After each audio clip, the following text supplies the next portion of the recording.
먹어도 신나는 시사 토크쇼 오태훈의 시사본부.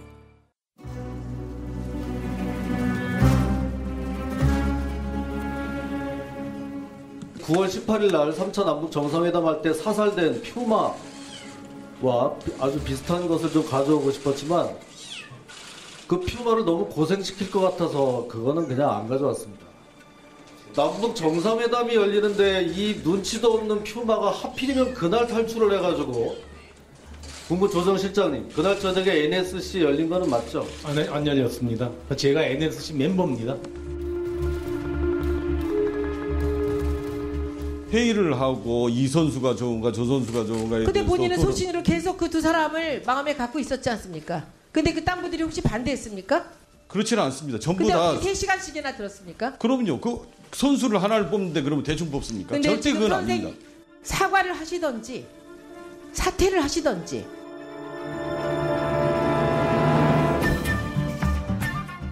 네, 국감 첫날 국회는 시작부터 뜨거웠습니다.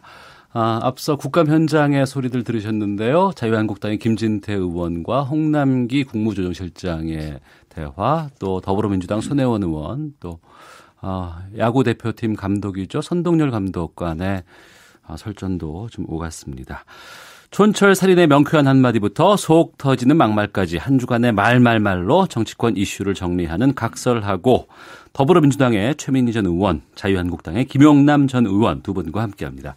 어서 오십시오. 네, 안녕하세요. 예. 국감 20일 동안 이제 대장정을 시작하는데 이번 관전 포인트 또 정치권 이슈까지 좀 짚어보겠습니다. 이번에 좀 여야별로 이번 국감을 좀 임하는 자세가 다를 것 같아요. 야당 쪽의 입장을 좀 김용남 의원께서 말씀해 주시죠. 우선은 그 견제와 균형이라는 민주주의 원칙에 입각해서 예. 그 입법부인 국회에서 행정부와 사법부의 잘못된 집행을 좀 그 짚어보고요. 특히 그릇된 정부 정책으로 인한 폐회, 그리고 그에 대한 개선책을 제시하는 것은 이제 국감의 주요 목적으로 하고 있죠. 특히 예. 야당의 입장에서는 그렇습니다. 여당은 소위 그 디펜스를 하는 입장이 많이 있습니다만, 네. 야당의 경우에는 문제점 지적, 그리고 개선안 마련, 이게 주 목적일 수밖에 없죠. 네. 이번엔 그러면은 그 부분들을 중에서 특히 좀 아무래도 경제 쪽에 대한 얘기들을 좀 주로 많이 하시지 않을까 싶기도 예, 그렇습니다. 하고요. 사실은 뭐 지금 시작에는 다른 상임위가 좀 스팟라이트를 받고 있습니다만, 역시 경제 분야를 다루는 기재위가 가장 핫할 수밖에 없고요. 저 개인적으로는 제가 하여튼 한글 깨우치고 들어본 얘기 중에 가장 멍청한 얘기가 소득주도 성장이에요. 그러니까 이게 지금 임금이 오르면 일자리가 늘어나나요? 일자리가 줄지. 뭐 일자리가 무슨 가격이 오를수록 더 갖고 싶은 명품 핸드백이에요? 그게 사치품도 아니고. 그러니까 이거에 대해서 잘못된 점을 지적하고 이제는 좀 인정할 건 하라는 요구를 적극적으로 해야 되지 않나 싶습니다. 예, 김용남 의원께서 여당 쪽에서 이제 방어 위주로 가야 되지 않을까 뭐 이렇게 얘기도 하셨는데, 네. 최민희 의원님, 예. 이제 대통령께서 이게 뭐 겸허하게 받아들일 건 받아들이더라도 잘못된 공격에 대해서는 또 단호히 대처해야 한다는 요지의 얘기를 하셨잖아요. 예. 근데 이해찬 대표가 여당이라도 잘한 건 잘했다고 하지만 잘못한 것은 지적을 해야 문재인 정부가 더 잘할 수 있다, 이렇게 얘기를 했더라고요. 예. 그건 솔직히 말씀드리면 여당이 먼저 잘못을 찾아내서 지적함으로써 김빼기 하자, 이런 말씀이 아닐까 생각이 듭니다. 근데 국감은 흔히 이제 대통령에 대한 공격 뭐 이렇게 생각하시지만 사실은 그게 아닙니다. 국감은 공무원 사회가 일을 잘하나 여야가 감시하는 거거든요. 예. 그러니까 이게 야당만 하는 게 아니라 여당이 하는 거는 입법부의 행정부에 대한 감시를 시간을 잡아서 털어서 해보자, 네. 이런 겁니다. 그래서 국감이 제대로 돼야 공직사회가 제대로 작동하고 있는지 드러날 수 있다는 점, 이게 제일 중요한 것 같고요. 그다음에 지금 김용남 의원이 소득주도 성장 말씀하시면서 의문의 일패를 한 두세 개 기관이 있습니다. 그게 OECD하고 ILO예요.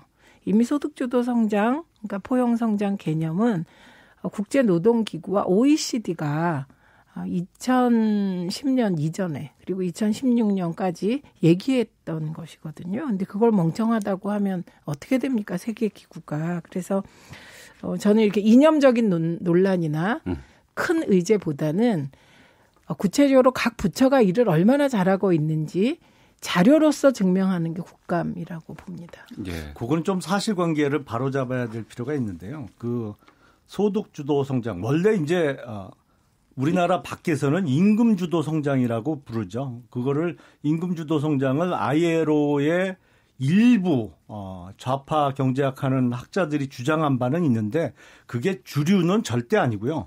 OECD 말씀을 하셨습니다만 OECD에서 지금 한국의 급격한 임금 인상에 대해서 우려하는 목소리가 공식적으로 나오고 있습니다. 그러니까 그건 조금 사실관계가 다른 것 같습니다. 그게 그 지적이 사실이 아닙니다. 그리고 ILO에 무슨 좌파 학자가 있습니까? ILO는 국제기구인데 ILO에서 임금주도 성장을 얘기하게 된 것은 너무 성장 위주의 정책을 쓰다 보니 세계가 이게 분배 문제가 생겨서 양극화가 심해져서 그것으로 인하여 세계 경제의 성장이 둔화될 수 있다. 그래서 임금주도 성장이 제가 주도할게요. 예.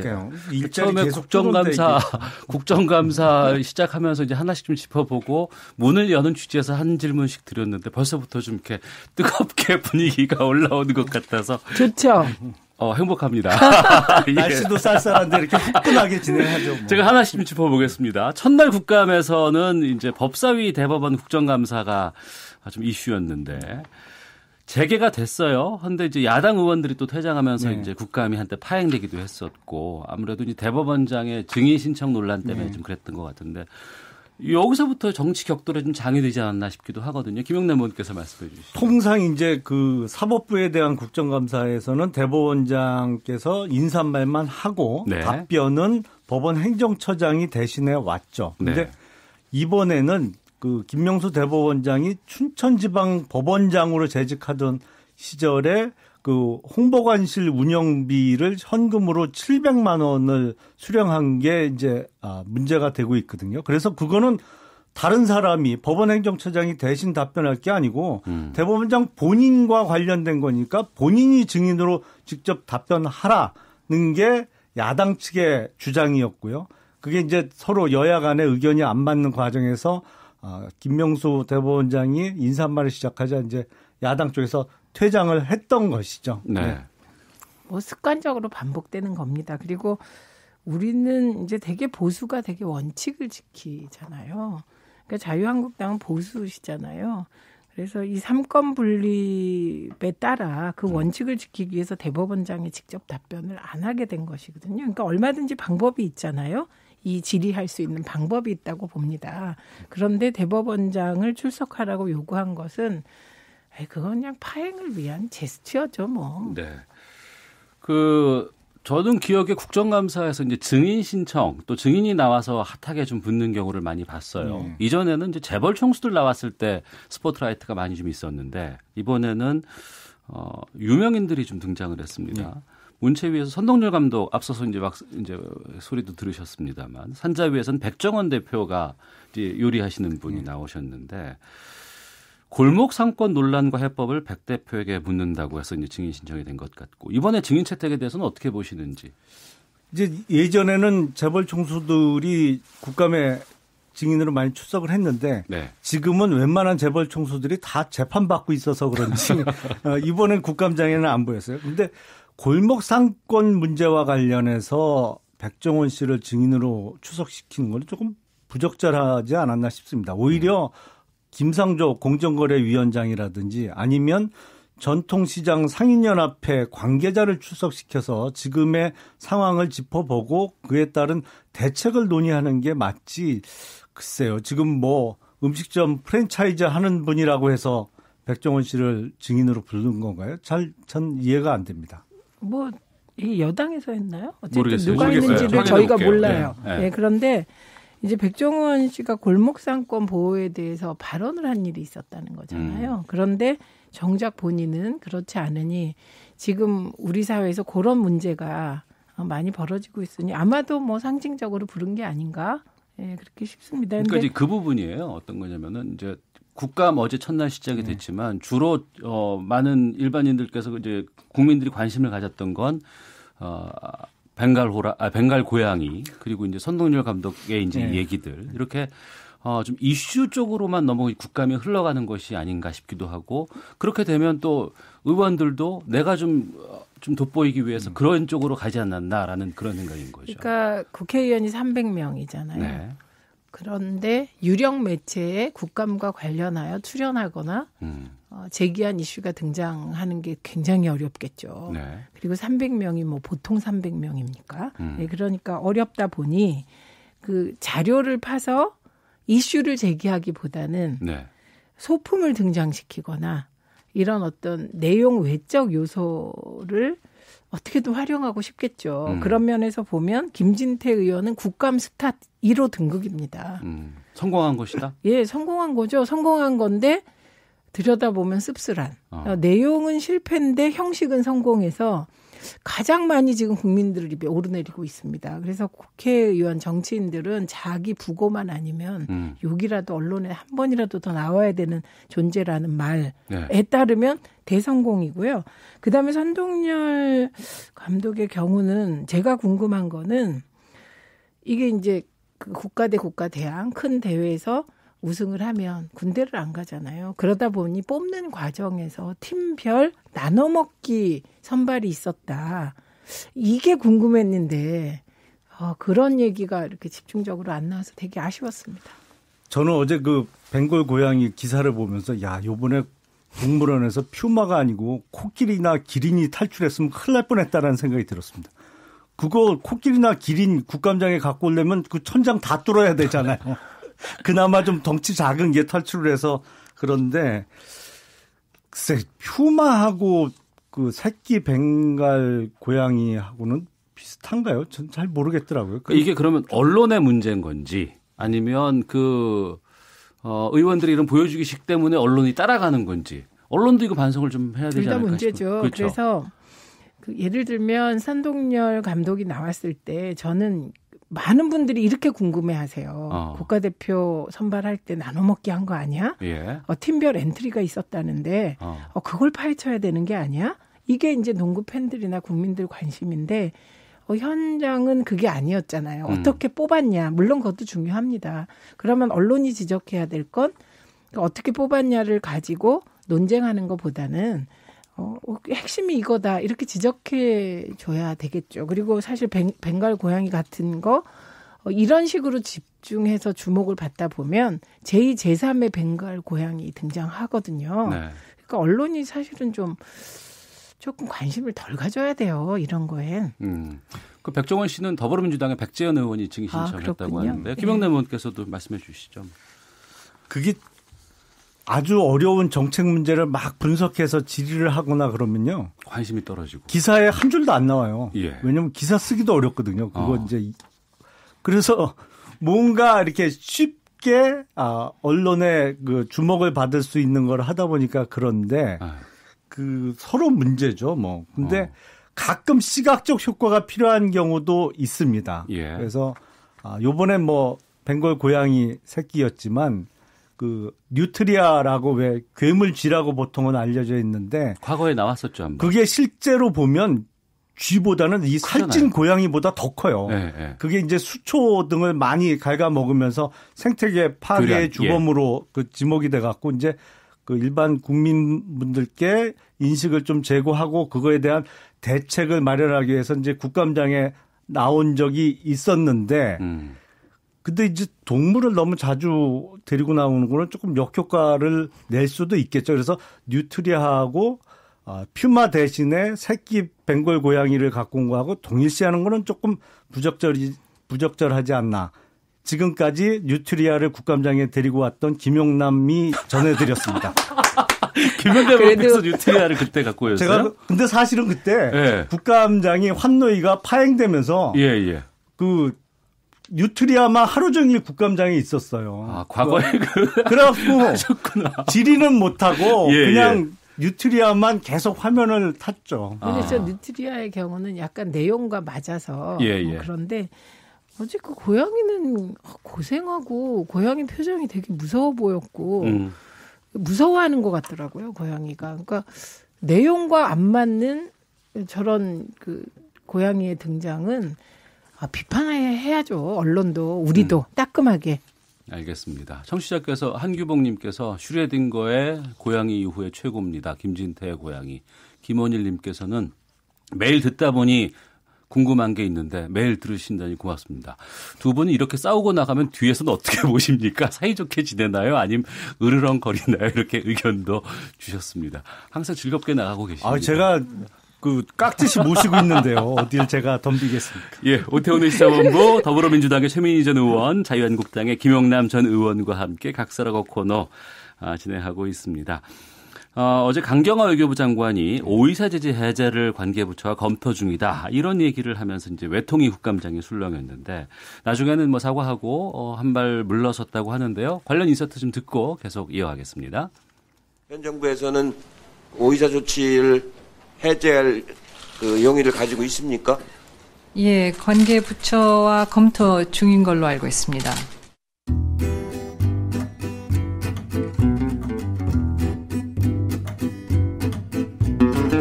오해의 그 소지를 제공해드린 데 대해서 다시 한번 사과드리고 또 그 금강산 관광에 대해서도 제가 사실관계와 다른 그런 발언을 한 것에 대해서 사과도 드립니다. 네. 질문을 이해찬 더불어민주당 대표께서 하셨어요. 그리고 강경화 장관이 답을 했고 이후에는 다시 이제 사과하는 그런 상황까지 오게 됐는데 여당 쪽에서는 뭐 해프닝이다 이렇게 수습하는 것 같고 야당 쪽에서는 폼페이오가 강하게 항의했다. 뭐 한미 공조에 나쁜 영향 들어서 반발하기도 하고 있습니다. 어떻게 보시는지 김영남 의원께서 예. 정말 폭탄 발언이었죠. 강경화 외교부 장관의 발언. 그러니까 오이사 조치라는 건 천안함 폭침 이후에 그 나온 대책이죠. 그래서 사실은 천안함 폭침에 대해서 북한이 지금 제대로 인정도 안 하고 사과도 안 하고 있는 상태에서 오이사 조치의 해제를 관계부처와 협의하고 있다는 충격적인 내용이 나오면서 정말 발칵 뒤집어졌는데 나중엔 또 사과를 했어요. 그거가 아니라고. 근데 이게 또 질의를 한 의원이 딴 사람도 아니고 이해찬 민주당 대표가 직접 하셨단 말이에요. 예. 그러니까 누가 봐도 이게 처음부터 짜여진 각본에 의해서 짜고 친 거 아니냐. 그러니까 소위 오이사 조치 해제를 위해서 여당의 대표가 질의를 하고 그거에 대해서 외교부 장관이 답변을 하면서 소위 군불대기를 네네. 지금 하고 있는 거 아니냐라는 생각을 들 수밖에 없는 상황이 됐거든요. 정말 발칵 뒤집어지는 상황입니다. 예. 이게 나라가 이렇게 되면 안 됩니다. 그 이명박 정부도요. 천안함 폭침 다음에 오이사 조치 해제를 검토했습니다.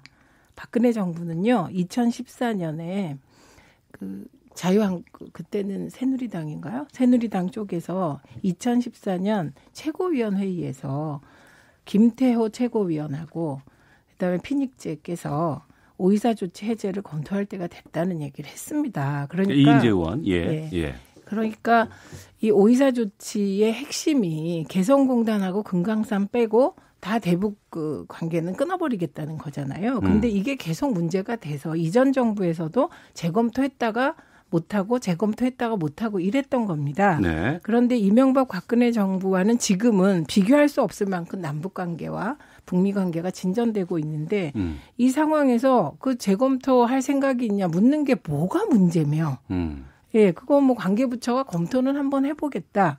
그런데 이제 그게 확대 오해가 되니까 그 부분을 사과한 것이거든요. 그리고 오이사 조치 해제가 그냥 우리끼리 하면 좋은데 우리끼리 한들 효과가 있겠습니까? 이건 미국과 협의를 해야 될 사항이고 필요한 부분은 유엔과 또 협의를 해야 되기 때문에 저는 이렇게 그 과거를 이렇게 까먹으시고 그러면 안 됩니다. 이전 정부에서도 김영남 의원님 말씀하신 대로 이제 국회의원 300명인데 300명의 의견이 다 같을 수는 없죠. 이런 생각을 가진 사람 저런 생각 가진 사람 여러 사람이 있습니다. 그러니까 의원들 중에 일부가 그런 의견을 제시한 것, 그리고 내부적으로 조용히 무슨 후속 대책이나 아니면 이거를 어떻게 풀어갈까를 검토하는 거하고, 외교부 장관이 공식적인 자리, 그것도 국감장에서 관계부처와 협의 중이라고 답변한 거하고 동일시하는 건 조금 부적절한 거 아닌가 싶습니다. 정말 듣는 국민들 입장에서는 발칵 뒤집힐 수밖에 없는 국민들은 상황이었죠. 안 뒤집혔고요. 자유한국당이 꼬투리 잡은 겁니다. 아이고, 무슨 말씀이세요? 예, 잠시 쉬었다가 계속 이어가도록 하겠습니다. 네, KBS 1라디오 오태훈의 시사본부, 더불어민주당 최민희 전 의원, 자유한국당 김용남 전 의원과 각설하고 함께하고 있습니다. 4.27 판문점 선언의 국회 비준동의 문제를 놓고 여야가 또 설전을 벌였습니다. 문재인 대통령이 국회가 기본적 책무를 다하지 않고 있다, 이런 비판을 하면서 판문점 선언 국회 비준 동의가 아직도 제자리라고 콕 집어서 지적을 했는데, 이런 돌직구로 선택한 문 대통령의 의중 뭐라고 보시는지 최민희 의원께서 말씀해 주시죠. 그냥 국회 패싱을 걱정해서 그런 것 같습니다. 무슨 한반도 뜻이죠? 평화의 네. 과정에서는 정부가 할 일이 있고 또 국회가 할 일이 있고 그런 것 같아요. 네. 그래서 국회도 자기 역할을 해줘야 되는데, 안 그렇게 되면 그 평화에 있어서 국회는 무슨 역할을 하지? 예, 이런 문제가 생길 것 같고, 문재인 대통령께서 뭐 의도를 가지고 그러신 분은 아니고 정치를 오래 하신 분도 아니기 때문에요. 그래서 14선언을 정권 말에 하다 보니 내용이 그렇게 좋았는데도 정권이 바뀌니까 이행이 안 되잖아요. 그러니까 이거 행정부 차원의 일을 좀 국가적 차원으로 이게 고정시키고 네. 후퇴하지 않게 하기 위하여 국회 비준 동의안을 좀 강력히 촉구하는 그런 발언이라고 봅니다. 네, 김용남 의원님. 예, 판문점 선언이 왜 국회 비준 대상이 될 수 없는지는 장황하게 설명을 드려야 되는데, 그건 뭐 지난 시간에도 제가 여러 번 하셨어요. 말씀을 드려서 네. 더 이상 말씀을 안 드리겠습니다. 고맙습니다. 근데 문재인 대통령의 어제 왜 대수비라고 하잖아요. 대통령께서 참석하시는 수석 비서관 회의에서의 발언을 들어보면 걱정되는 대목이 있습니다. 그러니까 판문점 선언이 국회에서 제대로 처리되지 않고 있는 거에 대해서 국회를 좀 책망하듯이 말씀하신 부분과 더불어 다른 어떤 부분이 있냐면, 음주운전에 대해서 처벌 강화를 요구하는 부분이 있어요. 근데 예. 음주운전 당연히 근절돼야죠. 그건 맞는데, 제가 걱정되는 부분은 문재인 대통령께서 이 민주주의에 대한 좀 그 개념을 다시 한번 확립하셔야 되지 않나 싶어요. 왜냐하면 그 국회 비준은 입법부의 문제입니다. 네. 입법부에 대해서 어떤 것을 뭐 요청을 하거나 할 수는 있어요. 근데 책망하듯이 말씀하신 부분도 있고, 또 처벌 강화는 어떤 범죄에 대한 처벌은 사법부의 몫이거든요. 네. 근데 대통령께서 처벌 강화의 어떤 가이드라인을 제시하는 것은 이게 권력 분립의 기본을 흔드는 일이거든요. 그러니까 대통령께서 단속을 강화라는 말씀을 하실 수 있어요. 단속은 행정부에서 하죠. 수사기관, 경찰이나 검찰. 그거는 뭐 행정부 소속 기관 관청이니까 단속 강화 얘기는 할 수 있지만, 어떻게 공식적인 회의에서 사법부의 몫인 처벌 강화를 요구를 하시는지, 이게 문재인 대통령께서는 대통령이시지 임금님이 아니거든요. 입법부하고 사법부까지 지금 다 망라해서 본인의 요구사항을 말씀하시는데, 저는 이거 좀 다시 한번 원점에서 재검토할 필요가 있다고 생각이 됩니다. 바른미래당은 국회 패싱하라고까지도 말씀을 하던데, 네. 최민희 의원님. 예. 지금 이 프로를 청취하고 계신 분들은 사자성어 교육을 확실하게 지금 김용남 의원이 시켜주고 계십니다. 저런 걸 침소봉대라고 하는 건데요. 그거 어떻게 너무 그렇게 어떻게 그렇게 확대 해석하실 수 있는 건지. 그렇다면 그동안의 이명박, 박근혜, 그리고 그 이전의 대통령들께서 다 어떤 사안에 대해서 이렇게 생각한다 얘기하면 그거는 나라 전체에 해당되는 겁니다. 예를 들면 음주운전만 하더라도 단속은 행정부, 그다음에 법에 따라 집행하는 것도 행정부, 그다음에 법으로 음주운전에 대한 처벌을 강화하는 건 입법부, 그다음에 그것을 판결하는 건 사법부, 이렇게 되잖아요. 의견을 얘기 못하게 하면 그야말로 민주주의 하에서, 어쨌든 대통령도 정치인인데 입을 막겠다는 거니까 그건 너무 정말로 침소봉대고 어떻게 저렇게 생각하실까 저는 이런 생각이 지금 들고 있습니다. 아니 그러니까 그게 단순 개인 의견을 말씀하신 것도 아니고 그 자리가 공식적인 대수비 회의 자리예요. 그리고 미리 준비하신 말씀 자료를 읽은 건데 거기서 처벌을 강화하라라고 한 것은 사법부의 영역에 대한 직접적인 침해입니다. 이거는. 저는 그렇게 안 지금 느껴져요. 제가 우려하는 것은 사실은 민주주의는 입법부하고 행정부는 같이 갈 수 있어요. 그러니까 네. 우리가 의원 내각제 하는 나라도 민주주의 한다고 얘기를 하죠. 근데 사법부까지 끌고 가면 절대 안 되는 것이거든요. 근데 지금 정치 권력의 사법부에 대한 그 개입이 너무 심해지고 무슨 있어요. 개입이 지금. 심해요? 제가 재판받아 봤는데 전혀 개입 안 하세요. 오히려 지금 사법부 양승태 사법부는 자유한국당하고 가깝지 않나 저는 이런 예. 느낌까지 가지고 있는데. 음주운전 처벌 강화 관련해서는 잠시 뒤에 제가 노영희 변호사와 이걸 다 다룰 거거든요. 그래서 두 분과는 여기서 이제 마무리를 좀 짓도록 하고. 후끈해지려고 그러는데 여기서 막으시네. 더 나가면 근데 힘들 것 같아서 제가 중간에 좀 들어왔습니다. 각자 당내 좀 말씀을 좀 이렇게 나눠보도록 하겠습니다. 요즘에 가장 또 오늘 뉴스가 좀 나왔어요. 자유한국당 전원책 조직강화특별위원회 조강특위 위원이 위원 선임 오늘 됐죠? 예. 그러니까 내부 위원 셋, 외부 위원 넷 맞나요? 네, 맞습니다. 그리고 김무성 의원과 홍준표 전 대표의 전당대회 출마 가능성과 관련해서 본인이 큰 그릇이면 스스로 빠질 것 이렇게 발의를 했습니다.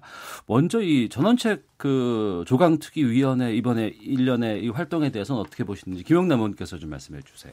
저는 약간은 헷갈리는 부분이 있습니다. 네. 그러니까 조강특위는 그야말로 조직 강화 특별위원회거든요. 네. 그러니까 구체적으로 말씀을 드리면 뭐 일괄 사퇴를 시킨 건지 뭐 모르겠어요. 뭐 사퇴서를 받은 적도 없는데 하여튼 전국의 253개 당협위원장이 다 지금 공석이기 때문에 네. 그거를 세우는 일을 맡은 특위죠. 네.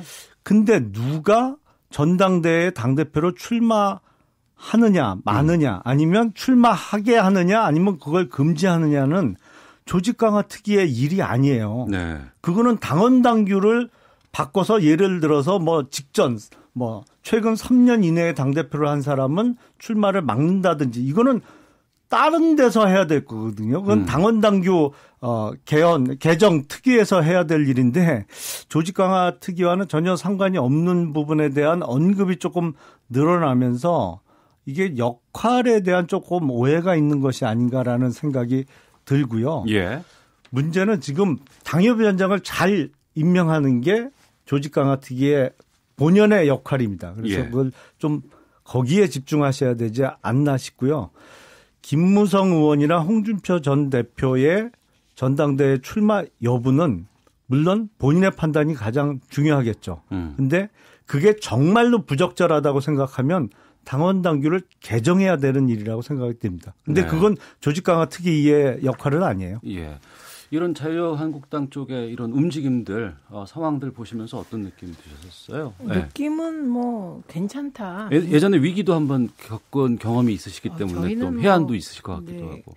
우선은 전원책 위원이 가진 칼이 자신의 권위가 담긴 칼이 아니라 하청된 칼이다. 이게 제일 한계일 거예요. 하청? 예, 김병준 비대위원장도 사실은 스스로 권위를 갖는 게 아니잖아요. 거기도 위촉된 분. 위촉된 분이 또 자신의 칼로 위촉한 분이 전원책 위원이기 때문에 한계가 있을 테고 그다음에 정치평론과 정치는 다릅니다.